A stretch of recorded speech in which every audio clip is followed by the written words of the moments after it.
Russia Ukraine യുദ്ധം രൂക്ഷമായിരുന്ന സമയത്ത് ഇന്ത്യയിൽ നിന്നും പ്രത്യേകിച്ച് കേരളത്തിൽ നിന്നുമൊക്കെ യുവാക്കളെ റഷ്യൻ സൈന്യത്തിലേക്ക് എത്തിച്ചത് ഏറെ വിവാദമായിരുന്നു. ചതിയുടെ കെണിയിൽപ്പെട്ടുപോയ യുവാക്കൾ റഷ്യൻ സൈന്യത്തിൽ ചേർന്ന് രക്ഷപ്പെടാൻ മാർഗമില്ലാതെ കൈകാലിട്ടടിക്കുന്നതിനെ തുടർന്ന് സർക്കാരുകൾ വിവിധ ഇടപെടലുകൾ നടത്തി അവരെ തിരിച്ചെത്തിക്കാനുള്ള നടപടികളും ആരംഭിച്ചിരുന്നു.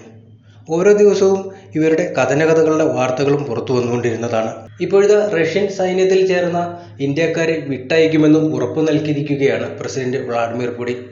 പ്രധാനമന്ത്രി നരേന്ദ്രമോദിയുടെ റഷ്യൻ സന്ദർശനത്തിന് പിന്നാലെയാണ് സുപ്രധാന തീരുമാനം ഉണ്ടായിരിക്കുന്നത്. തട്ടിപ്പിനിരയായി റഷ്യൻ സൈന്യത്തിൽ ജോലി ചെയ്യുന്ന ഇന്ത്യക്കാരെ തിരിച്ചെത്തിക്കാൻ നടപടി സ്വീകരിക്കുമെന്ന് മോദിയുടെ യാത്രയ്ക്ക് മുമ്പ് തന്നെ ഇന്ത്യൻ വിദേശകാര്യ മന്ത്രാലയം വ്യക്തമാക്കിയിരുന്നതാണ്.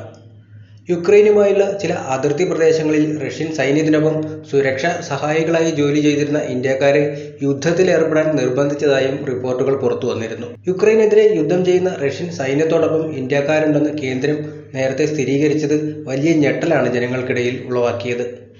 റഷ്യയിൽ ആർമി സെക്യൂരിറ്റി ഹെൽപ്പർ തസ്തികയിലേക്ക് ജോലിക്ക് പോയവരെയാണ് യുക്രൈനിലെ ഡൊണേറ്റ്സിൽ യുദ്ധമുഖത്ത് ഡ്യൂട്ടിക്ക് നിയോഗിച്ചത്. എന്നാൽ വിദേശത്ത് ജോലി വാഗ്ദാനം ചെയ്ത് യുവാക്കളെ റഷ്യയിലേക്ക് കൊണ്ടുപോവുകയും അവിടെ യുക്രൈനെതിരെ യുദ്ധം ചെയ്യാൻ നിർബന്ധിക്കുകയും ചെയ്ത കേസിൽ 3 മലയാളികളടക്കം 19 പേരെ CBI അറസ്റ്റ് ചെയ്തിട്ടുണ്ട്.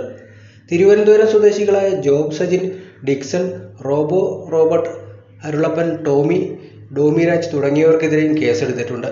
നിലവിലെ സാഹചര്യത്തിൽ മോഡി-പുടിൻ കൂടിക്കാഴ്ച വളരെ ഗൗരവത്തോടെയാണ് ലോകരാഷ്ട്രങ്ങൾ ഉറ്റുനോക്കുന്നത്. തന്റെ രാജ്യത്തിന്റെ പുരോഗതിക്ക് വേണ്ടി പൂർണ്ണമായും സമർപ്പിച്ച മുഴുവൻ ജീവിതവും ജനങ്ങൾക്ക് വേണ്ടി ഒഴിഞ്ഞുവെച്ച വ്യക്തിയാണ് നരേന്ദ്രമോദിയെന്ന് പ്രശംസിച്ചിരിക്കുകയാണ് പ്രസിഡന്റ് വ്ളാഡിമിർ പുടിൻ. കഴിഞ്ഞ ദിവസം രാത്രി പ്രധാനമന്ത്രി നരേന്ദ്രമോദിയുമായി നോവോ ഒഗാരിയോവിലെ തന്റെ ഔദ്യോഗിക വസതിയിൽ ഒരു സ്വകാര്യ ഇടപഴകലിൽ സംവദിക്കവെയാണ് പുടിൻ ഇന്ത്യൻ പ്രധാനമന്ത്രിയെ പുകഴ്ത്തി രംഗത്ത് വന്നത്. പ്രധാനമന്ത്രിയായി വീണ്ടും തിരഞ്ഞെടുക്കപ്പെട്ടതിന് നിങ്ങളെ അഭിനന്ദിക്കാൻ ഞാൻ ആഗ്രഹിക്കുന്നു അത്രേ. ഇതൊരു യാദൃശ്ചികതയല്ല, വർഷങ്ങളായി നിങ്ങൾ നടത്തിയ പ്രവർത്തനത്തിന്റെ ഫലമാണെന്ന് ഞാൻ കരുതുന്നു. പുടിൻ മോസ്കോയ്ക്ക് പുറത്തു നടന്ന അനൗപചാരിക ചർച്ചയ്ക്കിടെ പറഞ്ഞതും വലിയ വാർത്തയായിട്ടുണ്ട്. നിങ്ങളുടെ ജീവിതം മുഴുവൻ ഇന്ത്യൻ ജനതയെ സേവിക്കുന്നതിനായി നിങ്ങൾ സമർപ്പിച്ചു കഴിഞ്ഞു. അവർക്ക് അത് മനസ്സിലാക്കുവാൻ സാധിച്ചിട്ടുണ്ട്.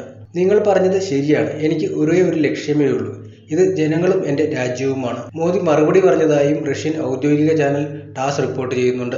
ചർച്ചയുടെ കൂടുതൽ വിവരങ്ങളും സുപ്രധാന തീരുമാനങ്ങളും വരും മണിക്കൂറുകളിൽ പുറത്തുവിടുമെന്നും വിദേശകാര്യ മന്ത്രാലയം വ്യക്തമാക്കുന്നുണ്ട്.